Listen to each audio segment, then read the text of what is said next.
Welcome to the fourth of my series on teaching with Zoom. This time I'm going to talk about using your cell phones in conjunction with your laptop as a conjuncted pair. Before I started this, I did go to the little green icon in the upper left-hand corner of the screen to check to see if my microphone was transmitting properly, and then if I was able to hear sounds coming back from the computer properly. It's always good to test that before you start a session. So this time I want to show you three different ways of hooking your cell phone together with your computer and some of the advantages and perhaps disadvantages of each of those three different methods. First of all, if I go to share screen, which I'll do right now, there's an icon on the right-hand side that says iPhone, iPad. If I click on that and then go to my phone, sweep up from the bottom, on the left-hand side of the screen, there is a button that says share or screen mirroring, excuse me. I push that and an image comes up and it says, what do you want to share with? And mine says Zoom JROD, which is the same thing as on my screen here. And I tap that. And that pairs my iPhone with Zoom. And up comes the same screen in the middle of my share screen. So what you're seeing is exactly what's on the screen of my iPhone. So tap my home button, tap my home button again, and here is a series of my icons. So let's say I want to share some pictures. I had these pre-queued. Oop, wrong direction. This is some wood we recently processed over at school and cut, sealed, and so on. A couple of my guys in the background who did all the heavy lifting and all the hard work. I just took the pictures. Anyway, this is sharing directly from my iPhone. Tap the home button. I could go to any other icon on my desktop and use that also. You see the type of images that I'm actually getting. So that's one way. It's easy. This does apply to the iOS devices only. Stop sharing for a second.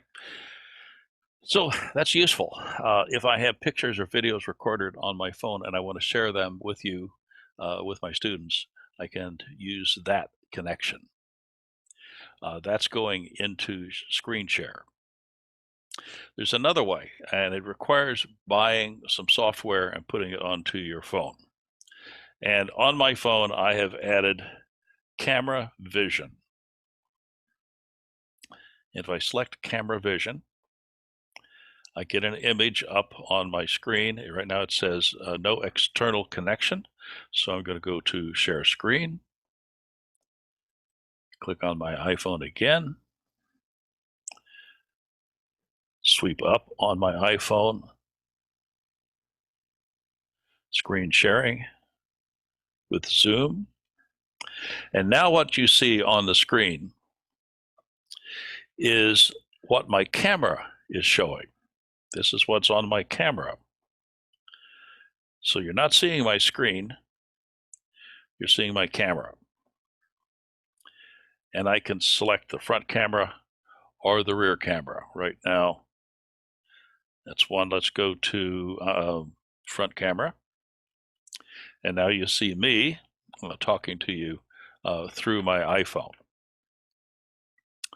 So let's go back to the images here and show you what some of the options are. Put my glasses on so I can see it a little bit better. Close up, I need glasses. So one of the things I can show you on this software is I can select the resolution. This is 640. There is 740. I can change the shape of the picture. One of the interesting things I can do with this is if I put my finger on the screen and slide it around, you see it puts a little red arrow. So if I want to point out something, like for instance, here's my microphone. This is one of my earphones. This is my other earphone.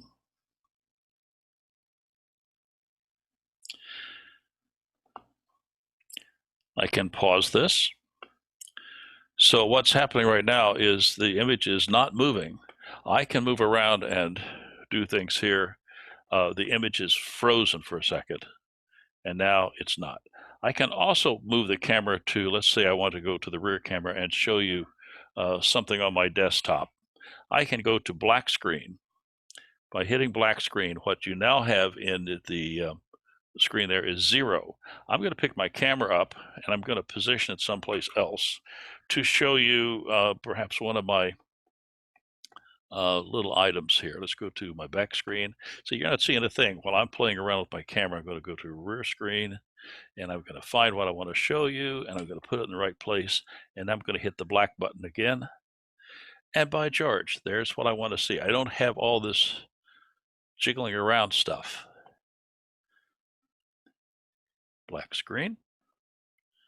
I don't want the rear camera anymore. I'm going to go to my front camera and I'm going to put it where I want it. And I'm going to position it the way I want it. And then I'm going to turn black screen off again. And now you can see me through that camera. So it has some capabilities, the chance of changing resolutions, the chance of using the cameras. I do have the option of going to my photo albums also using this application. Camera vision, the cost through the iPhone App Store. It's also available through, I think, Google Apps. It cost me 99 cents. And this is wire-free. There's no connection physically. They're both the phone and the laptop are logged onto my Wi-Fi account. Let's go back to not share screen, back to the front. I'm going to turn that app off. So what I have done is shown you another way of connecting your cell phone. If you have an Android phone, some of these things may be a little bit more difficult to deal with, but this next app I'm going to show you works equally well with Android and or iOS devices. And instead of looking at your phone and bringing it in through share screen, I'm now going to use my phone as if it's another webcam. And in order to do that, I go to my phone and I select Epoch Cam. And you can see over here on the phone that it's beginning to try to find the network. And now I'm going to go back to my desktop and I'm going to select the little up arrow next to the camera icon on Zoom. And there is a camera listed called Epoch Cam. And there it is. So now I have a remote camera. I'm using my cell phone, handheld. Here's the base I had it setting on, my little stand from the last lesson. What you see here is a full screen picture. You also see a picture that has no latency. In the video, it's going to be hard for you to know that, but I know that with the last app, when I speak, when I moved, there was a delay between the time the action happened and the time it appeared in Zoom. With this one, there is no latency. So I move my hand back and forth in front of that camera. It's going right in front at the same pace on the camera, on the cell phone, and on the laptop. So this is called Epoch Cam, and I can, of course, rotate the image. I can switch. Now I'm to my front camera. And I have a little webcam set up here so I could show you what was on the screen of the camera at the same time. So this is Epoch Camera. This cost me, I think $7, $6.99.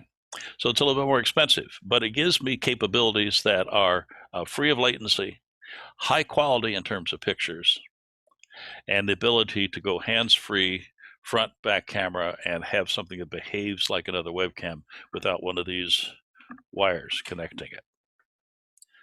So we'll exit. I'm not in share screen, am I? So I'm not going to exit the share screen at all because this is not a share screen application. This is a camera. So if I want to go back to my front camera on my laptop, I simply select the up arrow next to the camera icon and I go to front camera. Other options for using your cell phone with your laptop in Zoom. First option was to go to share screen and simply find your iOS device, click on screen sharing, and it shows you everything on that phone. The second thing was using camera vision, which gave me access to the cameras on my cell phone through share screen.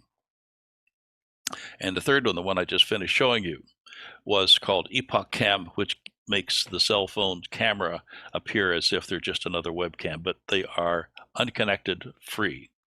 So as long as the cameras and the laptop are both within the range of your Wi-Fi signal, I could pick up that camera and go any place, in my case in the house, to show you other things and still be transmitting through my Zoom meeting. Other options, continuing to provide you with more ways of working with your students. See you in the next video.